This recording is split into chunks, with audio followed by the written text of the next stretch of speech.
What up, TTC? Sunsnero6 here. How we all doing today? What an eventful day so far, huh?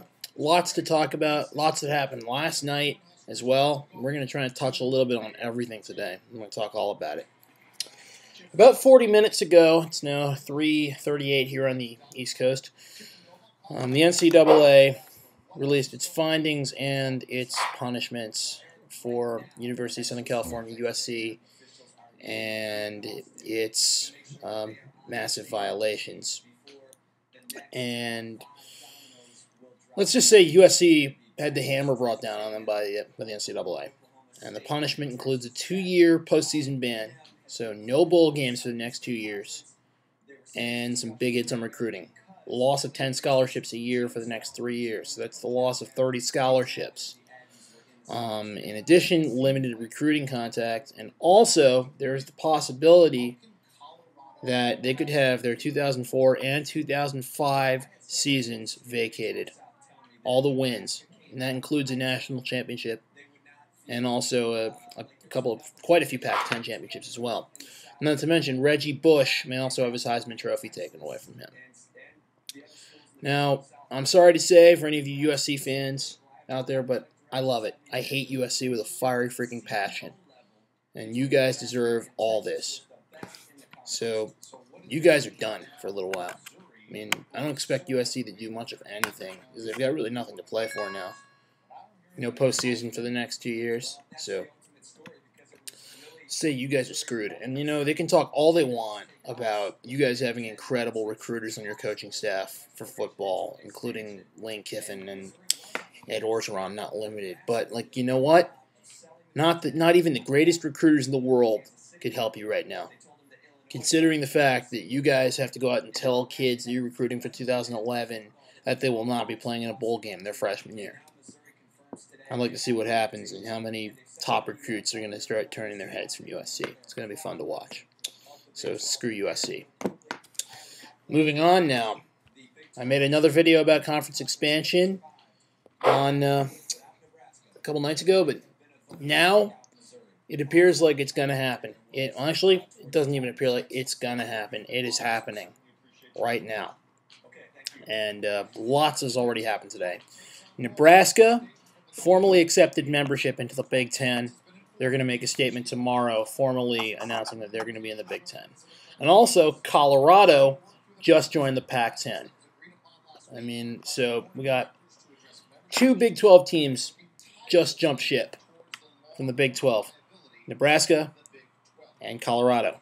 And who knows what's next.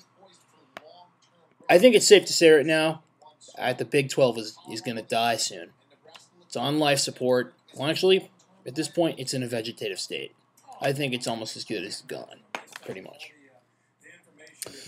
Because there are lots of words going around saying that right now, Texas, Texas Tech, potentially Texas A&M, Oklahoma, and Oklahoma State will be the next to go, and they're all going to go to the Pac-10. I say possibly Texas A&M because there's a chance, because Gene Stallings, former Alabama coach and former Texas A&M coach, who's on the board of regents at A&M, may want Texas A&M to join the SEC.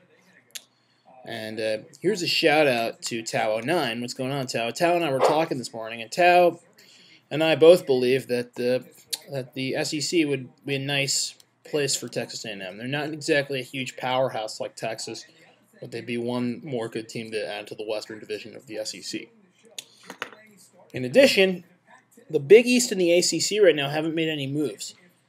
But as a Big East fan, as a Syracuse fan, I think I see an opportunity here for the Big East. And that would be to wait until the Pac-10 and the Big Ten have done their damage to the Big 12 and then take the leftovers. And the leftovers could very easily include Kansas and Kansas State. And then the Big East should take Kansas and Kansas State. And that would be great for a couple reasons. One, because it gives us 2 more football teams. We have 10 football teams, we can make 2 divisions and have a championship game. In addition, think of all the great things that could do for Big East basketball. We already have enough great teams. Syracuse, UConn, Villanova, Georgetown, West Virginia. I could go on and on. Imagine all those teams now with the addition of the Kansas Jayhawks, one of the most historic programs in all of college basketball, and also the Kansas State Wildcats are another great team. So that would make Big East basketball even more filthy than it already is. I mean, that would be unbelievable. So we'll see how that plays out. But I think that's a serious opportunity the Big East needs to take if they want to not risk dying themselves. So the Big East could very easily save itself if it does something like that, picks up a couple of leftovers. Same thing with the ACC. And also, all you SEC guys out there in the SEC TTC, I've also heard words that the SEC is looking to expand by adding teams such as Florida State, Miami, and Georgia Tech. Be interesting. I mean, if they added Florida State and Miami, you'd be able to create some rivalries. You'd be able to make more official some rivalries. Like, Florida State is a huge rivalry. And you could also, Georgia and Georgia Tech would be even more official than it is instead of an out-of-conference rivalry. It'd be pretty incredible. So we'll have to see how this all plays out. But let's just say that the Big 12 is on its deathbed, and there's not much more they can do. So to all those people who are pro-conference, especially all you Big 12 fans, I'm sorry, but the prognosis does not look good. And finally, a big congratulations to the Chicago Blackhawks, the Stanley Cup champions this year. And it was a great series. I wish it could have gone 7 games. It would have been awesome to see a 7th game. But I think the best team won it. And the Chicago Blackhawks are very deserving of it. 3rd time's a charm for Marian Hossa, that's for sure. And Eagles, Phils fan, and all the other Flyers fans who are about to join the NHL TTC, your team played a great series. But the best team won. And you guys have a good team for next year. But I think one of the things you should definitely look into for next year is goaltending. So goaltending might be a priority for your management this summer. That being said, that's it for now. And thanks for watching. And let's hear what you guys have to think. I mean, there's a lot to talk about.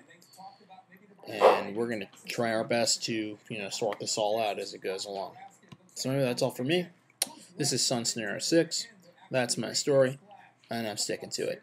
All right. Have a good night. Have a good day. I'll talk to you later. Peace.